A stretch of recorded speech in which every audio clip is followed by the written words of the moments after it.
Halo, masih dengan saya Evet Karistian. Di set video ini kita akan belajar bersama tentang competitive programming.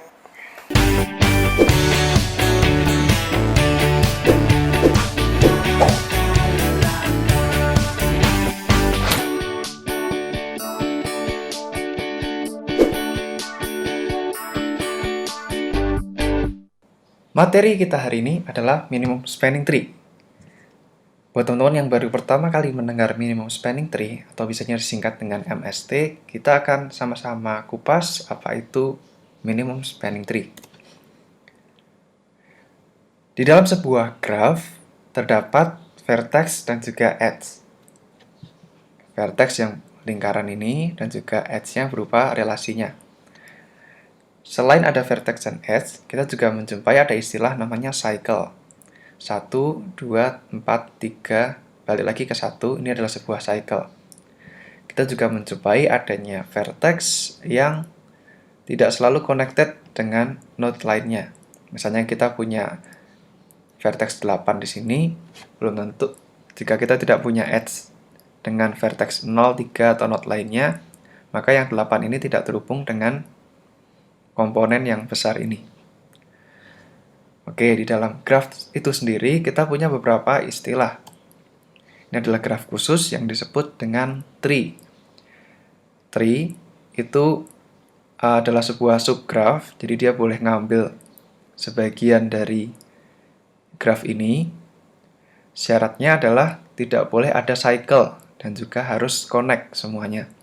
Jadi kalau dia mau ambil 0, 1, 3, dan 4, maka 0, 1, 3, 4 semua harus punya relasi, ada edge-nya. Tapi kita tidak boleh tambahkan relasi, misalnya kita ambil yang 1, 2, 3, 4, kita tidak boleh ambil 4 edge-nya. Kenapa? Karena nanti akan jadi cycle. Cukup jelas ya tentang tree. Kita lanjut, ada yang namanya spanning tree. Nah, spanning tree itu sederhananya hanya sebuah tree, tapi dia menghubungkan semua edge, semua node yang ada di dalam graph tersebut. Dengan istilahnya spanning berarti dia span all the graph di dalam tree tersebut. Yang menjadi case problem kita adalah minimum spanning tree. Artinya apa? Kita akan membuat spanning tree dengan cost total edge-nya itu yang seminimum mungkin. Nah, ini kita bisa lihat cost-nya di sini ada 5, 8, 4, 3, 1, 2, 11, 9. Teman-teman bisa coba dari graph ini gimana caranya teman-teman memilih edge-nya sehingga terbentuk menjadi minimum spanning tree. Silahkan coba di pause, digali. Kira gimana ya caranya? Oke, kalau udah, mungkin salah satu dari cara ini adalah cara yang teman-teman temukan. Ada yang mengambil edge-nya terlebih dahulu, ambil dari yang paling kecil, nanti dihubungkan satu persatu. Selama tidak terjadi cycle, dia akan teruskan. Kalau ada cycle, dia akan skip edge tersebut.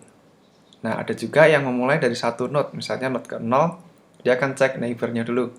Dia hanya punya neighbor 1, maka pasti akan diambil, karena dia mau 1 ini terhubung.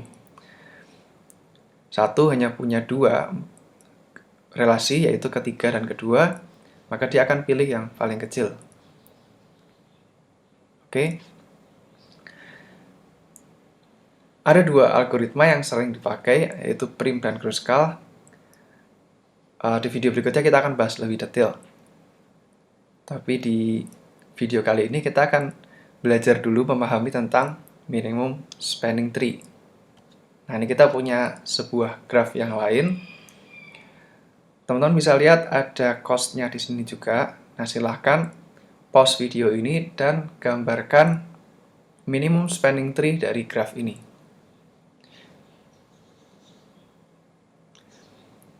Oke, sudah ketemu ya pasti minimum spanning tree-nya. Ini sangat mudah. Ini dia minimum spanning tree-nya.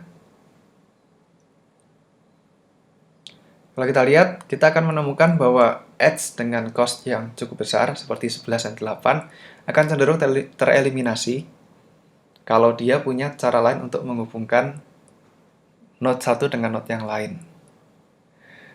Dan kita juga bisa hitung total cost-nya dengan cara menjumlahkan semua bobot atau weight dari edge-nya yang ada di dalam spanning tree tersebut. Kalau di sini total cost-nya adalah 29. Nah, pertanyaan berikutnya, apa sih manfaatnya kita belajar minimum spanning tree?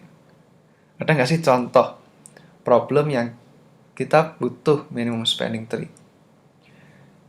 Salah satunya misalnya kalau dalam implementasi kabel listrik, misalnya dari satu tempat pusat listrik tersebut, kita mau menghubungkan rumah satu dengan rumah-rumah yang lain supaya bisa ada jalur listrik.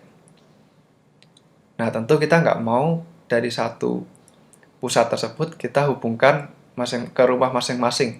Kita tarik kabel satu persatu. Itu pasti akan memakan biaya yang cukup besar. Cara lainnya adalah kita hubungkan dari satu rumah ke rumah yang lainnya. Kita ingin menghubungkan satu rumah dengan rumah lainnya dengan jarak yang paling kecil. Nah, ini kita bisa gunakan minimum spanning tree. Ada berbagai problem lain seperti traveling salesman problem. Misalnya dia kan juga menggunakan minimum spanning tree sebagai salah satu sub programnya, sub algoritmanya, yaitu digunakan untuk memprediksi kira-kira berapa sih jarak dari satu node ke node yang lain. Kalau teman-teman cari lagi di problem UVA Online Judge atau Codeforces, pasti ada banyak contoh problem minimum spanning tree. Oke, kurang lebih begitu materi kali ini tentang minimum spanning tree. Di video berikutnya kita akan bahas tentang algoritma Kruskal dan algoritma Prim secara lebih detail. Oke, sekian materi hari ini. Kalau ada pertanyaan, jangan lupa tulis di kolom komentar. Jangan lupa like, comment, and share juga. Jangan lupa subscribe untuk dapatin konten competitive programming berikutnya. Thank you for watching.